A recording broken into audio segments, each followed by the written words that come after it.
ನಮಸ್ಕಾರ. ಯಾಜ್ಞವಲ್ಕ್ಯ ಅಷ್ಟು ಮತ್ತು ವಾಸ್ತು ಯೂಟ್ಯೂಬ್ ಚಾನಲ್ ವೀಕ್ಷಕರಿಗೆ ಆತ್ಮೀಯವಾದ ಸ್ವಾಗತ. ಈ ನಾವು ದ್ವಾದಶ ರಾಶಿಗಳ ಬಗ್ಗೆ ಕೆಲವೊಂದು ವಿಚಾರಗಳನ್ನು ತಿಳಿಯುವ ಮೊದಲು 12 ರಾಶಿಗಳಿಗೆ ಸಂಬಂಧಪಟ್ಟ ಹಾಗೆ ಅದರದೇ ರೀತಿಯಾದ ಕೆಲವೊಂದು ವಿಚಾರಗಳನ್ನು ತಿಳ್ಕೋಬೇಕಾಗುತ್ತೆ. ಕಾರಣ ಏನಪ್ಪ ಅಂದರೆ, ಯಾವಾಗಲೂ ಧನಾತ್ಮಕವಾಗಿ ಚಿಂತನೆ ಮಾಡ್ತಕ್ಕಂಥ ರಾಶಿಗಳು 12 ರಾಶಿಗಳಿದೆಯಾ ಅಂದರೆ ನಾವು ಇಲ್ಲ ಅಂತ ಹೇಳ್ಬೋದು. ಯಾಕಂದರೆ 12 ರಾಶಿಗಳಿಗೆ ಆದ ಕೆಲವೊಂದು ರಾಶಿಗಳು ಧನಾತ್ಮಕವಾಗಿ ಚಿಂತನೆಯನ್ನು ಮಾಡುತ್ತೆ, ಕೆಲವು ರಾಶಿಗಳು ಋಣಾತ್ಮಕವಾಗಿ ಅಂದರೆ ನೆಗೆಟಿವ್ ಪಾಸಿಟಿವ್ ಅಂತ ಏನು ಹೇಳ್ತೀವಿ ಆ ರೀತಿಯಾಗಿ ಚಿಂತನೆ ಮಾಡ್ತಕ್ಕಂಥದ್ದು ಜಾಸ್ತಿಯಾಗಿ ಕಾಣಿಸುತ್ತೀವಿ. ಅಂದರೆ ಈ ಒಂದು ದ್ವಾದಶ ರಾಶಿಗಳಲ್ಲಿ ಜ್ಯೋತಿಷ್ಯದಲ್ಲಿ ಏನು ಹೇಳುತ್ತೆ ಅಂದರೆ, ಕೆಲವೊಂದು ರಾಶಿಗಳು ಈ ಒಂದು ಸಕಾರಾತ್ಮಕವಾಗಿ ಚಿಂತನೆಯನ್ನು ಮಾಡಿ ಅವರಿಗೆ ಆ ಒಂದು ರಾಶಿಯಲ್ಲಿ ಹುಟ್ಟಿರ್ತಕ್ಕಂಥವ್ರಿಗೆ ಎಷ್ಟೇ ಕಷ್ಟ ಬಂದರೂ ಅದನ್ನು ದಾಟಿ ಆಚೆ ಬರ್ತಕ್ಕಂಥ ಒಂದು ಚೈತನ್ಯ ಅಂತ ಏನು ಹೇಳ್ತೀವಿ, ಪಾಸಿಟಿವ್ ವೈಬ್ರೇಷನ್ಸು ಅಂತ ಏನು ಹೇಳ್ತೀವಿ. ಎಷ್ಟೇ ಸಮಸ್ಯೆ ಬರಲಿ, ಏನೇ ಚಿಂತೆ ಇರಲಿ, ಆ್ಯಸ್ ಇಟ್ ಈಸು ಏನೇನು ಆಗ್ತಾ ಇರಲಿ, ಏನೇನು ಆಗ್ಬೋದು ಮುಂದೆ, ಈ ರೀತಿ ಎಷ್ಟೇ ನಾವು ನೆಗೆಟಿವ್ ಚಿಂತೆಗಳಿದ್ದರೂ ಸಹ ಯಾವುದನ್ನು ಈ ರಾಶಿಯವರು ತಲೆಗೆ ಹಾಕ್ಕೊಳ್ದಿರ ಮುಂದೆ ಬರ್ತಾ ಇರ್ತಾರೆ ಜೀವನದಲ್ಲಿ ಅಂತೇಳಿ ಹೇಳ್ಬೋದು. ಆ ಒಂದು ರೀತಿಯಲ್ಲಿ ನಾವು ಧನಾತ್ಮಕವಾಗಿರ್ತಕ್ಕಂಥ ಚಿಹ್ನೆಗಳು ಒಂದು ರಾಶಿಗಳ ಬಗ್ಗೆ ನಾವು ಅಧ್ಯಯನವನ್ನು ಮಾಡಿದಾಗ 8 ರಾಶಿ ಈ ಒಂದು ರಾಶಿಯವರು ಸಕಾರಾತ್ಮಕವಾಗಿ ಎಲ್ಲವನ್ನು ನಂಬ್ತಾರೆ. ಅಂದರೆ ಮುಂದೆ ಸರಿ ಹೋಗುತ್ತೆ ಜೀವನದಲ್ಲಿ ಎಷ್ಟೇ ಸಮಸ್ಯೆ ಬಂದರು ಅಂತೇಳಿ ಒಂದು ವಿಚಾರವನ್ನು ಸಕಾರಾತ್ಮಕವಾಗಿ ಯಾವುದೇ ಒಂದು ಸವಾಲು ಅಂದರೆ ಎಷ್ಟೇ ಸಮಸ್ಯೆ ಬರಲಿ ಅದನ್ನು ಆಚೆ ಬರ್ತಕ್ಕಂಥ ಒಂದು ಚೈತನ್ಯ ಈ ಒಂದು ರಾಶಿಗಳಿಗೆ ಇದೆ ಅಂತೇಳಿ ಹೇಳ್ಬೋದು.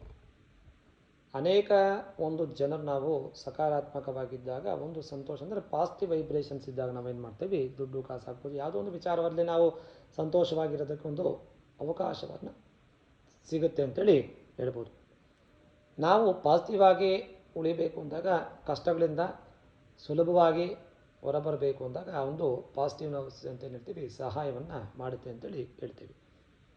ಆದರೆ ಎಲ್ಲ ಜನರು ಇದನ್ನು ಸಕಾರಾತ್ಮಕವಾಗಿ ಯೋಚನೆ ಮಾಡಿದ್ರು ಅಂದರೆ ತುಂಬ ಜನರು ನೆಗೆಟಿವ್ ಥಾಟ್ಸೇ ಇಟ್ಕೊಂಡಿರ್ತಾರೆ.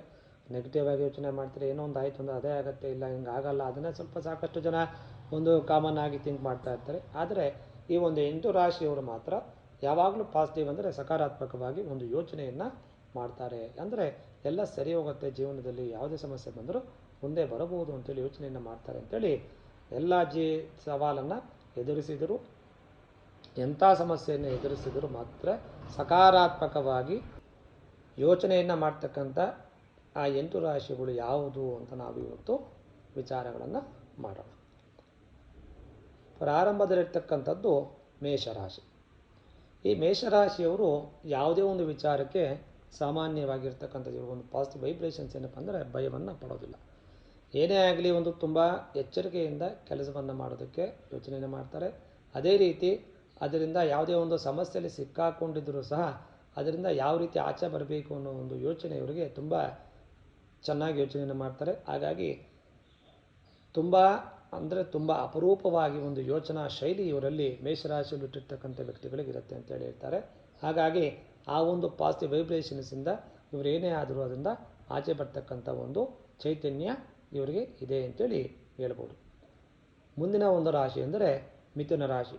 ಈ ಮಿಥುನ ರಾಶಿಗೆ ಸಂಬಂಧಪಟ್ಟ ಹಾಗೆ ಇವರು ಸಹ ಎಂಥ ಕಷ್ಟ ಬಂದರೂ ಜೀವನದಲ್ಲಿ ಸಕಾರಾತ್ಮಕವಾಗಿ ಅಂದರೆ ಪಾಸಿಟಿವ್ ಆಗಿ ವೈಬ್ರೇಷನ್ ಸಿಗುತ್ತೆ, ಮುಂದೆ ಒಳ್ಳೆಯದಾಗುತ್ತೆ ಅಂತೇಳಿ ಯೋಚನೆಯನ್ನು ಮಾಡಿಕೊಂಡು ಒಳ್ಳೆಯ ಒಂದು ಮನಸ್ಥಿತಿಯೊಂದಿಗೆ ತುಂಬ ಹಾರ್ಡ್ ವರ್ಕ್ ಮಾಡ್ತಕ್ಕಂಥ ವ್ಯಕ್ತಿಗಳಾಗಿರ್ತಾರೆ. ಇವರು ತೊಂದರೆಯಿಂದ ಯಾವುದೇ ಒಂದು ಬೇಗ ಆಚೆ ಬರೋದಕ್ಕೆ ಇವರು ಇಷ್ಟಪಡ್ತಾರೆ ಅಂತೇಳಿ ಶಾಸ್ತ್ರದಲ್ಲಿ ಹೇಳ್ತೀವಿ.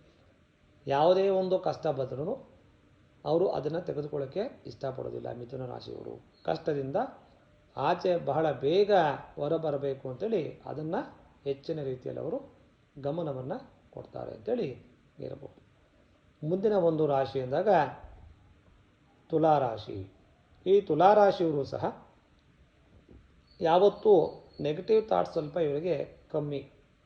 ಈ ತುಲಾರಾಶಿಗೆ ಅಧಿಪತಿ ಬಂದು ಶುಕ್ರ ಆಗಿರೋದ್ರಿಂದ ಸ್ವಲ್ಪ ಜೀವನದಲ್ಲಿ ರೊಮ್ಯಾಂಟಿಕ್ ಆಗಿರ್ತಾರೆ.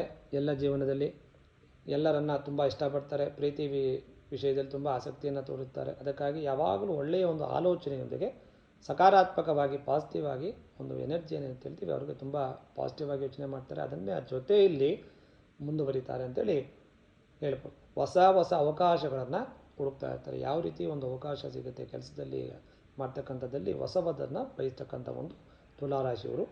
ಎಷ್ಟೇ ಅದು ಕಷ್ಟ ಇದ್ದರೂ ಸಹ ಅದರಿಂದ ತುಂಬ ಸುಲಭವಾಗಿ ಕೆಲಸಗಳನ್ನು ಮಾಡಿ ಅದರಿಂದ ಆಚೆ ಬರ್ತಕ್ಕಂಥ ಒಂದು ಚೈತನ್ಯ ಈ ಒಂದು ತುಲಾರಾಶಿಯವರಿಗೆ ಇದೆ ಅಂತೇಳಿ ಹೇಳ್ಬೋದು. ಅದೇ ರೀತಿಯಲ್ಲಿ ಸಿಂಹರಾಶಿ, ಈ ಸಿಂಹರಾಶಿಯವರಿಗೂ ಸೂರ್ಯಾಧಿಪತಿ ಆಗೋದ್ರಿಂದ ಒಳ್ಳೆಯ ಕಷ್ಟಪಟ್ಟರು ಒಂದು ಆತ್ಮವಿಶ್ವಾಸ ತುಂಬ ಚೆನ್ನಾಗಿರುತ್ತೆ. ಮತ್ತು ಈ ಒಂದು ಸಿಂಹರಾಶಿ ಅಂದರೆ ರಾಜರ ಗುಣ ಅಂತ ಏನು ಹೇಳ್ತೀವಿ, ಆ ಒಂದು ನಾಯಕತ್ವದ ಗುಣಗಳು ಸಹ ಅವರನ್ನು ತುಂಬ ಮೇಲಕ್ಕೆ ಕರ್ಕೊಂಡು ಹೋಗುತ್ತೆ ಅಂತೇಳಿ ಹೇಳ್ಬೋದು. ಮತ್ತು ಯಾವಾಗಲೂ ಒಂದು ಧೈರ್ಯಶಾಲಿಗಳನ್ನು ಮಾಡಿರ್ತಕ್ಕಂಥ ಒಂದು ರಾಶಿ ಯಾವುದಪ್ಪ ಅಂದರೆ ಈ ಒಂದು ಸಿಂಹರಾಶಿ ಅಂತೇಳಿ ಹೇಳ್ಬೋದು. ಯಾವುದೇ ಸಮಸ್ಯೆ ಇದ್ದಾಗಲೂ ಸಮಸ್ಯೆಯನ್ನು ಹೇಗೆ ನಿವಾರಣೆ ಮಾಡ್ಕೋಬೇಕು ಅಂದರೆ ಅದ್ರ ಬಗ್ಗೆ ಯೋಚನೆಯನ್ನು ಮಾಡಿ ಅದರಿಂದ ತುಂಬ ಬೇಗ ಆಚೆ ಬರ್ತಕ್ಕಂಥ ಒಂದು ಕೆಲಸವನ್ನು ಈ ಸಿಂಹರಾಶಿಯವರು ಮಾಡ್ತಾರೆ ಅಂತೇಳಿ ಹೇಳಬಹುದು. ಮುಂದಿನ ಒಂದು ರಾಶಿ ಅಂತ ಏನು ಹೇಳ್ತೀವಿ ಕುಂಭರಾಶಿ. ಈ ಕುಂಭರಾಶಿಯವರು ಸಹ ವಿಶೇಷವಾಗಿ ಭಾವನಾತ್ಮಕವಾಗಿ ಅಂದರೆ ಯಾವುದೇ ಸಮಸ್ಯೆಯನ್ನು ಬಂದಲು ಆ ಒಂದು ಸಮಸ್ಯೆಯನ್ನು ಪರಿಪೂರ್ಣವಾಗಿ ಭಾವನಾತ್ಮಕವಾಗಿ ಪರಿಹರಿಸಿಕೊಂಡದ್ರಿಂದ ಆಚೆ ಬರೋದಕ್ಕೆ ತುಂಬ ಪ್ರಯತ್ನಗಳನ್ನು ಪಡ್ತಾರೆ. ಅದೇ ರೀತಿ ಅವರ ಆಲೋಚನಾ ಶೈಲಿ ಮಾಡ್ತಕ್ಕಂಥದ್ದು ತುಂಬ ಯೋಚನೆಯನ್ನು ಮಾಡಿ ಒಳ್ಳೆಯ ಆಲೋಚನೆಯನ್ನು ಮಾಡಿ ದಿಟ್ಟ ನಿರ್ಧಾರಗಳನ್ನು ತೆಗೆದುಕೊಂಡು ಅದರಿಂದ ಎಲ್ಲ ಸಮಸ್ಯೆಗಳಿಂದ ಆಚೆ ಬರಬೇಕು ಅಂತೇಳಿ ಯೋಚನೆಯನ್ನು ಮಾಡಿಕೊಂಡು ಆ ಸಮಸ್ಯೆಯಿಂದ ಇವರು ಸಹ ಆಚೆ ಬರ್ತಾರೆ ಅಂತೇಳಿ ಹೇಳಬಹುದು. ಮುಂದಿನ ಒಂದು ರಾಶಿ ಎಂದರೆ ಮಿಥುನ ರಾಶಿ. ಈ ಮಿಥುನ ರಾಶಿಯವರು ಸಹ ಸಕಾರಾತ್ಮಕವಾಗಿ ಒಂದು ಒಳ್ಳೆಯ ಪಾಸಿಟಿವ್ ಆಗಿ ಯಾವತ್ತೂ ಯೋಚನೆಯನ್ನು ಮಾಡ್ತಾ ಇರ್ತಾರೆ. ಆ ಒಂದು ಪಾಸಿಟಿವ್ ವೈಬ್ರೇಷನ್ಸ್ ಅಂತ ಹೇಳ್ತೀವಿ ಅದು ಇವರಿಗೆ ತುಂಬ ಅನುಕೂಲವನ್ನು ಮಾಡಿಕೊಡುತ್ತೆ. ಹಾಗಾಗಿ ಇವರು ಸಹ ಮಿಥುನ ರಾಶಿಯವರು ಯಾವುದೇ ಒಂದು ಕಷ್ಟವನ್ನು ಅನುಭವಿಸಬೇಕು ಅಂದರೆ ಅವ್ರಿಗೆ ಅದು ಇಷ್ಟ ಆಗೋದಿಲ್ಲ. ಅದರಿಂದ ಯಾವಾಗ ನಾವು ಆಚೆ ಬರ್ತೀವಿ ಅಂತೇಳಿ ಆ ಒಂದು ಥಿಂಕ್ ಮಾಡಿಕೊಂಡು ಅದರಿಂದ ತುಂಬ ಬೇಗ ಆಚೆ ಬರೋದಕ್ಕೆ ಯೋಚನೆಯನ್ನು ಮಾಡ್ತಾರೆ ಅಂತೇಳಿ ಹೇಳಬಹುದು. ಹಾಗಾಗಿ ಈ ಒಂದು ಮಿಥುನ ರಾಶಿಯವರು ಸಹ ಅದರಿಂದ ಬಹಳ ಬೇಗ ಆಚೆ ಬರೋದಕ್ಕೆ ಪ್ರಯತ್ನಗಳನ್ನು ಮಾಡ್ತಾರೆ.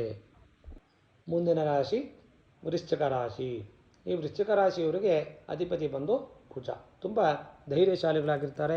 ಯಾವುದೇ ಸಮಸ್ಯೆ ಬಂದರೂ ಅದನ್ನು ದಿಟ್ಟತನದಿಂದ ಹೋರಾಡಿ ಮುಂದೆ ಬರ್ತಕ್ಕಂಥ ಒಂದು ಆತ್ಮವಿಶ್ವಾಸ ಇವರಿಗೆ ವೃಶ್ಚಿಕ ರಾಶಿಯವರಿಗೆ ತುಂಬ ಜಾಸ್ತಿ ಆಗಿರುತ್ತೆ. ಏನೇ ಕಷ್ಟ ಬಂದರೂ ಅದನ್ನು ಎದುರ್ತಕ್ಕಂಥ ಒಂದು ಶಕ್ತಿ ಇವರಿಗೆ ತುಂಬ ಧೈರ್ಯ ಇರೋದರಿಂದ ಅದನ್ನು ಆಚೆ ಬರ್ತಕ್ಕಂಥ ಯೋಗ ಆ ಒಂದು ಅದಕ್ಕೆ ಅವ್ರಿಗೂ ಪಾಸಿಟಿವ್ ಎನರ್ಜಿ ಅಂತ ಹೇಳ್ತೀವಿ ಅದಕ್ಕೆ ತುಂಬ ಸ್ಪಂದನೆಯನ್ನು ಕೊಡುತ್ತೆ ಅಂತೇಳಿ ಹೇಳ್ಬೋದು. ಅದೇ ರೀತಿಯಾಗಿ ಯಾವುದೇ ಸಮಸ್ಯೆಗಳಿರಲಿ ಅದರಿಂದ ಆ ಒಂದು ನೋವಿರಲಿ ಅದರಿಂದ ಬಹಳ ಬೇಗ ಆಚೆ ಬರ್ತಕ್ಕಂಥ ಒಂದು ಯೋಗ ಅಂತ ಏನು ಹೇಳ್ತೀವಿ ಆ ಒಂದು ಶಕ್ತಿ ಆ ಒಂದು ಪಾಸಿಟಿವ್ ವೈಬ್ರೇಷನ್ಸ್ ಅನ್ನೋದು ಈ ಒಂದು ವೃಶ್ಚಿಕ ರಾಶಿಯವರಿಗೂ ಸಹ ಇದೆ. ಹಾಗಾಗಿ ಇದರಿಂದ ಅವರು ಸಹ ಬಹಳ ಬೇಗ ಸಮಸ್ಯೆಗಳಿಂದ ಆಚೆ ಬಂದು ಯಾವಾಗೂ ಹೊಸತನವನ್ನು ಬಯಸಿಕೆಯನ್ನು ಮಾಡ್ತಾ ಇರ್ತಾರೆ ಅಂತೇಳಿ ಹೇಳ್ಬೋದು. ಮುಂದಿನ ರಾಶಿ ಅಂದರೆ ಕನ್ಯಾ ರಾಶಿ ಆಗಿರ್ತಕ್ಕಂಥ ಈ ಕನ್ಯಾ ರಾಶಿಯವರು ಸಹ ತುಂಬ ಯಾವಾಗಲೂ ಪಾಸಿಟಿವ್ ಆಗಿ ಯೋಚನೆಯನ್ನು ಮಾಡ್ತಾರೆ ಮತ್ತು ಮಾಡ್ತಕ್ಕಂಥ ಅವರ ಯೋಚನಾ ಶೈಲಿಗಳು ಸಹ ಅದೇ ರೀತಿಯ ಉತ್ತಮವಾಗಿರುತ್ತೆ. ಹಾಗಾಗಿ ಆ ಕನ್ಯಾ ರಾಶಿಯವರಲ್ಲಿ ಹುಟ್ಟಿರ್ತಕ್ಕಂಥ ವ್ಯಕ್ತಿಗಳು ಸಹ ಯಾವಾಗಲೂ ಯಾವುದೇ ಒಂದು ಸಮಸ್ಯೆ ಬಂದರೂ ಅದರಿಂದ ಆಚೆ ಬರೋದಕ್ಕೆ ತುಂಬ ಈಸಿಯಾಗಿ ಅಂತ ಹೇಳ್ತೀವಿ ಆ ಒಂದು ಯೋಚನಾ ಶೈಲಿ ಅವರಿಗೆ ಬುದ್ಧಿ ಅಂದರೆ ಆ ಒಂದು ಕನ್ಯಾ ರಾಶಿಗೆ ಅಧಿಪತಿ ಬಂದು ಬುಧ ಆಗಿರೋದ್ರಿಂದ ಆ ಬುದ್ಧಿವಂತಿಕೆಯಿಂದ ಬಹಳ ಬುದ್ಧಿವಂತಿಕೆಯನ್ನು ಯೂಸ್ ಮಾಡಿ ಅದರಿಂದ ತುಂಬ ಈಸಿಯಾಗಿ ಆಚೆ ಬರೋದಕ್ಕೆ ಯಾವುದೇ ಸಮಸ್ಯೆ ಇರಲಿ ಎಂಥ ಕಠಿಣವಾದ ಸಮಸ್ಯೆ ಇದ್ದರೂ ಸಹ ಅದರಿಂದ ಆಚೆ ಬರಬೇಕು ಅಂತೇಳಿ ಆ ಒಂದು ಕನ್ಯಾ ರಾಶಿಯಲ್ಲಿ ಹುಟ್ಟಿರ್ತಕ್ಕಂಥ ವ್ಯಕ್ತಿಗಳು ಅದನ್ನು ಯಾವಾಗಲೂ ಯೋಚನೆಯನ್ನು ಮಾಡಿ ಅದೇ ರೀತಿ ಕೆಲಸಗಳನ್ನು ಮಾಡಿ ಅದೇ ರೀತಿ ಆ ಒಂದು ಯಾವುದೇ ಸಮಸ್ಯೆ ಬಂದರೂ ಅದನ್ನು ಆಚೆ ಬಂದು ಯಾವಾಗೂ ಒಳ್ಳೆಯದನ್ನು ಬಯಸ್ತಾ ಇರ್ತಕ್ಕಂಥ ಪಾಸಿಟಿವ್ ಆಗಿರ್ತಕ್ಕಂಥ ಒಂದು ವ್ಯಕ್ತಿಗಳು ಈ ಕನ್ಯಾ ರಾಶಿಯಲ್ಲಿ ಜನಿಸಿರ್ತಾರೆ ಅಂತೇಳಿ ಹೇಳಬಹುದು. ಹಾಗಾಗಿ ಈ ಕೆಲವೊಂದು ರಾಶಿಗಳ ಬಗ್ಗೆ ನಾವು ಅಧ್ಯಯನವನ್ನು ಮಾಡಿದಾಗ ಕೇವಲ ಕೆಲವು ರಾಶಿಗಳು ಮಾತ್ರ ಯಾವಾಗಲೂ ಪಾಸಿಟಿವ್ ಆಗಿ ಅಂದರೆ ಜೀವನದಲ್ಲಿ ಏನೇ ಕಷ್ಟ ಬರಲಿ ಸುಖ ಬರಲಿ ಸಂತೋಷ ಬರಲಿ ಅಥವಾ ಕೆಟ್ಟದ್ದಾಗಲಿ ಏನೇ ಆದರೂ ಸಹ ಯಾವತ್ತೂ ಅವರು ಜೀವನದಲ್ಲಿ ಉತ್ಸಾಹವನ್ನು ಕಳೆದುಕೊಳ್ಳೋದಿಲ್ಲ ಅವರು. ಮತ್ತು ಅದರಿಂದ ಹೇಗೆ ನಾವು ಆಚೆ ಬರಬೇಕು ಅದರಿಂದ ನಾವು ಹೇಗೆ ಪಾರಾಗಬೇಕು ಅಂತ ಯೋಚನೆಯನ್ನು ಮಾಡಿ ಸಕಾರಾತ್ಮಕವಾಗಿ ಅವರ ಚಿಂತನೆಯನ್ನು ಯೋಚನೆಯನ್ನು ಮಾಡಿ ಅದೇ ರೀತಿಯಲ್ಲಿ ಆ ಒಂದು ಸಮಸ್ಯೆಗಳಿಂದ ಆಚೆ ಬರ್ತಕ್ಕಂಥ ಆ ಒಂದು ಬುದ್ಧಿಶಕ್ತಿಯನ್ನು ಯೂಸ್ ಮಾಡಿ ಆಚೆ ಬರ್ತಾರೆ ಅಂತೇಳಿ ಹೇಳಬಹುದು. ಹಾಗಾಗಿ ಮುಂದಿನ ಒಂದು ಸಂಚಿಕೆಯಲ್ಲಿ ನಾವು ಈ ರೀತಿಗೆ ಸಂಬಂಧಪಟ್ಟಾಗಿ ಇನ್ನೂ ಹೆಚ್ಚಿನ ರೀತಿಯಲ್ಲಿ ವಿಶ್ಲೇಷಣೆಯನ್ನು ಮಾಡುತ್ತಾ ಮುಂದಿನ ಇನ್ನು ಕೆಲವು ನೆಗೆಟಿವ್ ಅಂದರೆ ಕೆಲವು ರಾಶಿಗಳವರು ತುಂಬ ಯಾವಾಗಲೂ ಒಳ್ಳೆಯದಾಗ್ತಾ ಇದ್ರು ದೇವರ ದಯೆಯಿಂದ ಅವ್ರಿಗೆ ಒಳ್ಳೆಯದಾಗ್ತಾ ಇದ್ರು ದೇವರು ನನಗೇನು ಕೊಟ್ಟಿಲ್ಲ ಅಥವಾ ನನಗೆಲ್ಲ ಕೆಟ್ಟದಾಗ್ತಾ ಇದೆ ಅಂತ ಯೋಚನೆ ಮಾಡ್ತಕ್ಕಂಥ ಕೆಲವು ರಾಶಿಗಳು ಸಹ ಈ ಒಂದು ದ್ವಾದಶ ರಾಶಿಗಳಲ್ಲಿ ಸಿಗುತ್ತೆ. ಅವ್ರಿಗೆ ಎಷ್ಟೇ ಒಳ್ಳೆಯದಾಗಿದ್ದರೂ ಅದನ್ನು ಚಿಂತನೆ ಮಾಡ್ತಕ್ಕಂಥ ಒಂದು ಶೈಲಿ ಅಂತ ಏನು ಹೇಳ್ತೀವಿ, ಯಾವಾಗಲೂ ಅವರಿಗೆ ನೆಗೆಟಿವ್ ಥಾಟ್ಸ್ ಜಾಸ್ತಿ ಆಗಿರುತ್ತೆ. ಹಾಗೆ ಕೆಲವರು ನೆಗೆಟಿವನ್ನು ಯೋಚನೆ ಮಾಡ್ತಾರೆ, ಕೆಲವು ರಾಶಿಗಳವರು ಪಾಸಿಟಿವ್ ಆಗಿ ಯೋಚನೆ ಮಾಡ್ತಾರೆ ಅಂತೇಳಿ ಹೇಳಬಹುದು. ಒಂದೊಂದು ರಾಶಿಗೆ ಒಂದೊಂದು ರೀತಿಯಾದ ಚರ ಸ್ಥಿರ ಸ್ವಭಾವ ಅಂತೇಳಿ 3 ಭಾಗಗಳಾಗಿ ಈ ಒಂದು ದ್ವಾದಶ ರಾಶಿಗಳಲ್ಲಿ 3 ಭಾಗಗಳಾಗಿ ವಿಂಗಡಣೆಯನ್ನು ಮಾಡಿದ್ದಾರೆ. ಹಾಗಾಗಿ ಕೆಲವೊಂದು ಚರ ಸ್ವಭಾವ, ಸ್ಥಿರ, ಸ್ವಭಾವ ಅಂತ 3 ಭಾಗಗಳು ಮಾಡಿದಾಗ ಕೆಲವೊಂದು ರಾಶಿಗಳಿಗೆ ಅವರದೇ ಆದ ಯೋಚನಾ ಶೈಲಿಯಿಂದ ನೆಗೆಟಿವ್ ಥಾಟ್ಸ್ ಬರ್ಬೋದು, ಪಾಸಿಟಿವ್ ಥಾಟ್ಸ್ ಬರ್ಬೋದು. ಅದರ ಬಗ್ಗೆ ಯೋಚನೆಯನ್ನು ಮಾಡಿ ಆಚೆ ಬರ್ತಕ್ಕಂಥ ಒಂದು ಶೈಲಿ ಈ ಒಂದು ರಾಶಿಗಳಲ್ಲಿ ಹುಟ್ಟಿರ್ತಕ್ಕಂಥ ವ್ಯಕ್ತಿಗಳಿಗೆ ಸಿಗುತ್ತೆ ಅಂತೇಳಿ ಹೇಳಬಹುದು. ನಮಸ್ಕಾರ.